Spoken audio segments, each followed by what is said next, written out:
Assalamualaikum warahmatullahi wabarakatuh. Waalaikumsalam warahmatullahi wabarakatuh. Apa kabar hari ini anak-anak? Baik. Baik, sehat. Sehat. Ada yang tidak hadir? Ada Ada berapa orang? 2, 2 orang itu atas nama siapa? 3. 3. B. Nama? Ridho Ahmad. Muhammad. Zulfikar. Zulfikar. Kemudian Ada Fatir Sidin. Fatir Sidin. Madinah. Ada dari yang tidak hadir ada yang sakit. Tidak ada keterangan. Dari keterangan ya? Yang satu. Nah, jawab. Jadi keterangan. Jadi kita tolong ya teman-teman yang ada nomornya. Kalau ada teman yang tidak hadir begini, mesti pagi ditanya ya. Dicek lah. Tanya kenapa tidak sekolah. Minimal kalian tunjukkan bahwa kalian sudah menganggap satu keluarga, satu kelas. Oke. Jadi pada pagi hari ini kita kemarin kita sudah masuk mata pelajaran Indonesia tentang teks laporan hasil observasi. Jadi hari ini kita lanjut masih materi teks laporan hasil observasi, tetapi untuk memperkuat kembali ya. Jadi sebelum kita mulai ada indikator yang akan kita capai pada pertemuan kali ini. Yang pertama,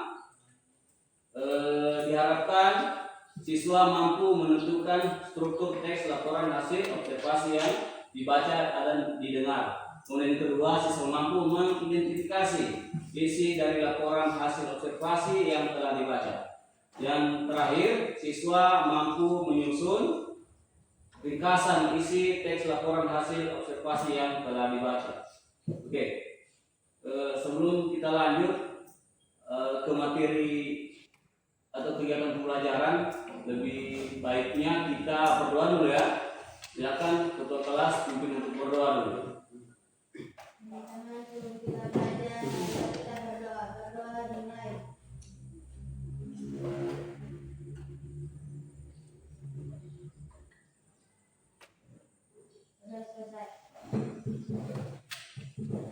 Baik, setelah selesai berdoa, jadi ketika memulai sesuatu sebagai umat yang beragama, jangan lupa berdoa ya. Bapaknya pesankan setiap apapun yang kalian awali dengan doa. Karena doa itu sangat mustajab ya. Oke, kemarin kita sudah masuk materi tentang teks laporan hasil observasi. Jadi teks laporan hasil observasi itu ada strukturnya, ada tujuannya, ada ciri-cirinya. Bapak mau tes sejauh mana pengetahuan kalian tentang teks laporan hasil observasi. Ada yang bisa bantu Bapak apa itu teks laporan hasil observasi? Ya, silakan. Teks laporan hasil observasi adalah teks yang berisi penjabaran atau pelaporan sistematis berdasarkan hasil pengamatan terhadap suatu objek, fenomena, ataupun situasi. Ya, betul sekali. Jadi seperti yang sudah dipaparkan oleh teman kalian tadi, teks laporan hasil observasi itu intinya menjabarkan tentang hasil penelitian ya, tentang sesuatu yang telah diobservasi secara mendetail. Kemudian di teks laporan hasil observasi juga ada strukturnya. Ada yang bisa bantu Bapak? Ada yang masih ingat? Ya. Ya, pernyataan umum. Ada lagi yang bisa bantu? Saya. Oke. Deskripsi bagian dan deskripsi manfaat. Ya, ada dua, deskripsi bagian dan deskripsi manfaat. Untuk deskripsi bagian biasanya dia terletak pada tengah paragraf itu ya. Kemudian untuk deskripsi manfaat itu akhir paragraf dia sebagai penutup dalam laporan teks hasil observasi. Kemudian ada juga fungsinya, tentunya ada tujuannya dibuat teks laporan hasil observasi. Ada yang bisa bantu Bapak tujuannya? Ya. Memberikan informasi hasil pengamatan. Ya, memberikan informasi hasil pengamatan. Ada lagi yang bisa bantu? Ada? Ya. Menjelaskan mengenai suatu hal. Ya, menjelaskan mengenai suatu hal ya. Jadi intinya tujuan teks laporan hasil observasi itu memberikan informasi kepada orang lain ya, tentang sesuatu, dilakukan observasi, kemudian disampaikan informasi tersebut. Oke, saya rasa adik-adik sudah bisa menangkap dari pertemuan kemarin tentang apa saja itu teks laporan hasil observasi, apa itu teks laporan observasi, strukturnya, kemudian tujuannya ya. Jadi pada hari ini kita akan mencoba untuk menyaksikan atau melihat contoh teks laporan observasi yang akan kita tampilkan. Kemudian nanti kalian Bapak tugaskan untuk merangkum ya, tahu merangkum tuh? Membuat catatan pendek dari teks laporan hasil observasi. Nanti sebentar kita buat 2 kelompok, boleh? Boleh. Sebentar buat 2 kelompok, oke? Ya, boleh dibuat memang kelompoknya, ayo. Dibuat, silakan saya pilih, di sini saya kita kasih imam sedikit, ayo.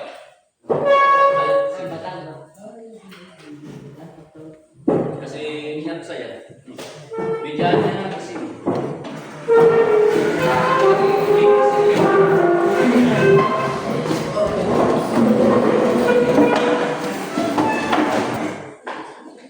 Oke. Jadi kali ini saya tugaskan kalian untuk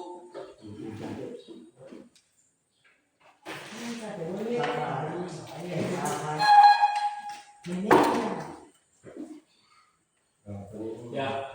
Jadi di sini ada contoh teks laporan hasil observasi. Jadi teks ini disusun berdasarkan hasil observasi.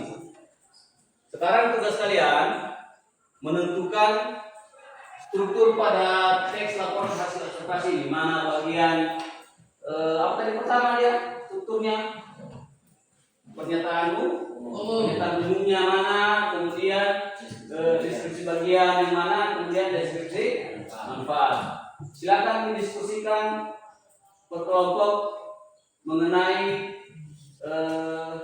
teks laporan observasi ini. Kemudian kalian buatkan juga rangkumannya, dibuatkan rangkumannya. Ayo silakan diskusikan. Sudah. Nah sekarang Bapak minta ada yang mewakili kelompoknya untuk membacakan hasil rangkumannya, kemudian membacakan mana bagian. Ayo silakan, siapa yang mewakili kelompoknya hasil dulu. Silakan, ayo. Dia berdiri. Supaya lihat hasil lalunya. Assalamualaikum warahmatullahi wabarakatuh. Waalaikumsalam warahmatullahi wabarakatuh. Saya akan membacakan hasil rangkuman dari kami. Komodo adalah jenis pernyataan umumnya adalah komodo adalah jenis reptil besar yang memiliki 4 kaki dan terlihat seperti kadal. Bedanya ukuran hewan ini sangat besar. Komodo merupakan hewan langka yang masuk dalam kategori dilindungi. Deskripsi bagiannya, hewan ini jauh lebih besar dari biawak. Panjang tubuhnya sebagai salah satu bukti kekayaan negara ini. Sekian dari saya. Wassalamualaikum warahmatullahi wabarakatuh. Waalaikumsalam warahmatullahi wabarakatuh. Sudah bagus di semuanya. Ya, sudah bagus untuk kemudian selanjutnya kelompok nyalip. Ayo silakan. Pernyataan umumnya berada di paragraf 1, yaitu komodo adalah jenis reptil besar yang memiliki 4 kaki dan terlihat seperti kadal, tapi dengan ukuran yang lebih besar. Merupakan hewan langka yang harus dilindungi. Deskripsi langka namun memiliki sisi yang indah. Jadi hewan ini satu di antara satwa nasional yang harus dilindungi sebagai satwa kekayaan dan negeri. Oke. Ya, sudah bagus. Rangkuman dari kalian. Dari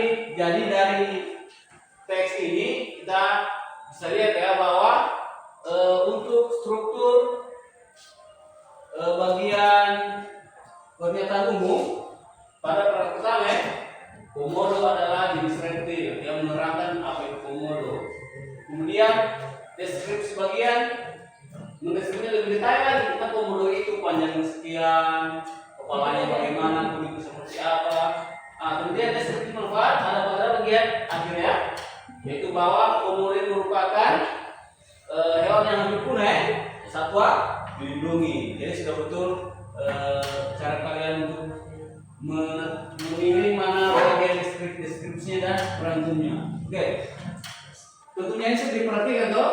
Nah, sekarang Bapak mau tes kemampuan kalian. Yang punya HP coba main disclaimer dulu. Yang punya HP.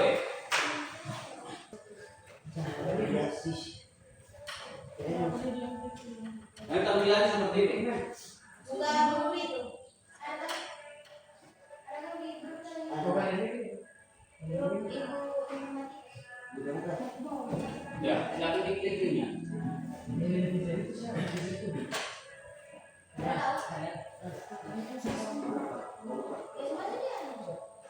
Buka. Masuk di grup itu. Biar punya masuk di Orang makanya kepala yang salah lima. Oke. Sekarang kita jawab di sini. Komodo termasuk jenis yang apa? Reptil ya? Ya. Siapa mamalia? Itu Reptil. Satu yang mana?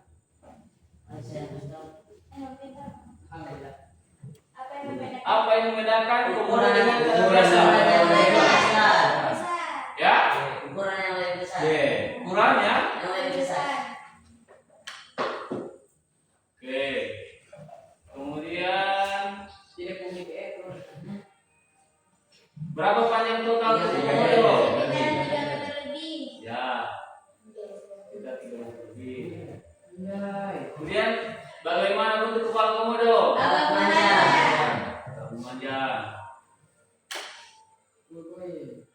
Apa warna indah komodo Kuning. ini? Kuning. Warna Kuning. warna kuning indah komodo. Jadi tidak komodo itu bagian paling berbisa dari komodo. Liurnya nih Bapak. Air liurnya. Karena itu berapa warna besar? Yellow. Oh, kira nanti Mantap. mau bayi semua itu bayi siapa? Oke. Bapak, semua dia baik bapak dia bagus juga. Siapa? Iya. Oh, iya. Dia lama tadi dia ketinggalan dia punya HP yang merespon. Oke, jadi tadi kita sudah mempraktikkan, ada sudah Bapak sudah lihat tugasnya dalam meringkas dan mengidentifikasi mana saja yang termasuk dalam struktur-struktur dari teks laporan hasil observasi. Kemudian tadi kita sudah tes mengenai teksnya tadi, sudah Bapak lakukan tes melalui kuis interaktif. Ternyata ada yang sudah benar semua, ada juga yang masih salah sedikit. Untuk yang tidak ada yang salah semua ya. Kalau ada yang salah semua terlanjur tadi. Jadi kesimpulannya kita ambil dari teks tadi bahwa kita bisa ambil bahwa komodo itu sudah hewan yang dilindungi ya. Dilindungi. Kemudian merupakan hewan nasional untuk Indonesia, hewan nasional. Jadi tadi sudah panjangnya sekian, kemudian fungsi-fungsi cakarannya untuk apa, kulitnya seperti apa sudah kita lihat bersama. Jadi harapan Bapak dan juga tentang teks laporan hasil observasi, teman-teman adik-adik semua sudah bisa merangkum, menentukan mana strukturnya. Silakan dipertahankan. Kemudian pada pertemuan berikutnya, insya Allah kita akan bertemu kembali, mungkin dengan judul yang berbeda, dengan judul materi yang berbeda. Jadi Bapak harap tetap semangat dalam belajar. Setelah pelajaran ini, pelajaran apa lagi? Sejarah ya. Jadi lanjut ke pelajaran berikutnya, tetap ikut ya. Tetap semangat, karena tujuannya kalian datang ke sekolah, fungsinya untuk belajar, tujuannya untuk belajar. Karena mengapa belajar ini penting? Bagaimana ya? Beda orang yang tidak punya ilmu pengetahuan dengan orang yang punya ilmu pengetahuan.